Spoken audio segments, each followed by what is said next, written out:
Hi everyone. So first of all, excuse the attire. I am just trying to soak up some sun really quick during my break. And so I have half pajamas, half gym clothes. But I wanted to touch on a subject that I think is a little sensitive, but I do feel called to speak on it and share my perspective. And I really hope that I don't offend anyone. These are my thoughts based off of my experiences and the experiences of the women and men that have shared their situations with me, as well as, a lot of the research and information that I've gotten online. But the topic that I wanted to broach is on, women especially having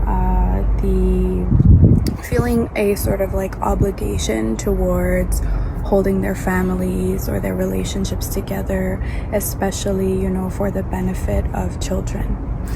And so I think that a lot of women will make allowances, repeated allowances for poor behavior or being treated badly in a relationship because it is their belief that holding the family together is in the best interest of their children. And I kind of want to break that idea because I don't believe it to be true. I do believe that children benefit from being raised in a healthy, positive family structure. But a healthy, positive family structure includes two healthy people who are working on their growth, who, have healthy communication, who express love in a healthy and positive way, who have good boundaries, who respect each other. And so, there's a lot of there's a lot of contributors towards that healthy infrastructure. And when it doesn't exist, I think that in fact it is detrimental to children because, as children, we look to the relationships that we see and the adults around us to then model that behavior in the way that we move through life and the way that we resolve problems and build relationships on our own. Our point of reference is what we see with our mothers and fathers, sisters and brothers, and then the other relationships as we extend further into the family. But so if the introduction we get to love is a toxic relationship between mom and dad, or the introduction that we get to communication is mom and dad never speak and don't resolve conflict in a healthy, positive way. Or if the introduction that we get to boundary setting is that there are none. If the introduction we get to self-love and respect is seeing mom constantly betray herself and allow dad to scream at her or cheat on her, then that is the point of reference that we take into adulthood. And those are the behaviors that we end up modeling and accepting. And so the benefit of having mom and dad in a family structure is nullified. It is much better for a child to have even just one whole healthy parent, or two whole healthy parents who are separated, than to have toxicity in a familial family structure. So I encourage all the women out there who are, accepting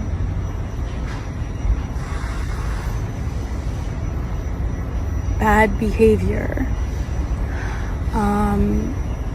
to really question how you see this benefiting your child. I know one of the arguments that I've heard is, well, if I leave, I don't think the father will be around at all. And again, you staying is giving very bad references to your children for when they start out their lives. You leaving and modeling positive behaviors and giving them better references for their lives will make up for the father not being around. And it is not your job to make sure a father shows up for his kids. That is his responsibility. But right now, not only are they not really, they may be getting the presence of a dad, but the references and the models that they're getting are going to hinder their ability to move through life in a positive way. So I encourage women, to really think about that. And I know that it's scary, and, I may be speaking on this from a position of misunderstanding, considering my own life experiences. I have been in a family dynamic with my daughter, and I've also done it without being in a family dynamic. And as I recall it, if I can speak on my own experiences, when I was in a relationship and I was unhappy in it, and it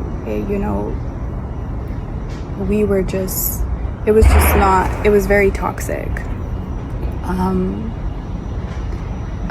There was a toxic undertone to it. There was nothing very explicit, but the communication was poor and I was unhappy, and so there was a lot of fighting in our relationship. And I remember, a couple of times seeing myself in my daughter's reactions to certain things, or in the way she played with other children or communicated. And that was a huge wake-up call for me. In that moment, I kind of realized that, oh my goodness, my daughter is learning what it means to be a woman by looking at the way I am behaving. And what she is seeing is an unhappy mom in this relationship. What she is seeing is mom fighting with this man all the time. What she is seeing is mom not discovering who she is and living her truth. And it was a big part of the reason that I broke away from that. And, since then, I've essentially been a single mom to her. And that comes with its own set of difficulties. That is 100% true. However, she has watched me discover myself. She has watched me in low moments and high moments. She's watched me make mistakes and grow and discover who I am. She has watched me learn how to bring joy to my own life. She has watched me, set boundaries, demand respect. She's watched me grow into the kind of woman I hope she starts out her life as. And see, the thing is that whatever woman you are right now, that's probably where your daughter is going to start out her life. Or your son, I guess, but I think it relates a lot more to girls and moms. But so ask yourself if the relationship that you're in is allowing you to model for your child who you want her to start out her life being. And if it's not, girl, leave, please. Or, I'm being maybe harsh, but like, change the dynamics of that relationship. Talk to your partner, and if they are not able to get on the growth journey with you for the benefit of your children, then I think that you need to think about what's best for you and your children, because being in a relationship is not a sentence. The Bible does tell us that God hates divorce, but the Bible also gives a lot of clear instruction on how a relationship is supposed to be, and how each contributor to that relationship is meant to be thinking about the other's needs and growing and, loving the other the same way that Jesus loved the church. So if all of those things don't exist, then I'm compelled to argue that, God doesn't want us to stay in relationships of that sort, because relationships are meant to demonstrate how much Jesus and God love us. That's what they're meant to showcase in the world, marriage. So if your marriage isn't showcasing that because you're not following God's instruction, then I think that there's good reason to think of getting out of it, especially if one of the people involved is not willing to do the work to get there. It's not a prison sentence, and if it is detrimental to the well-being of your children, then you need to get out.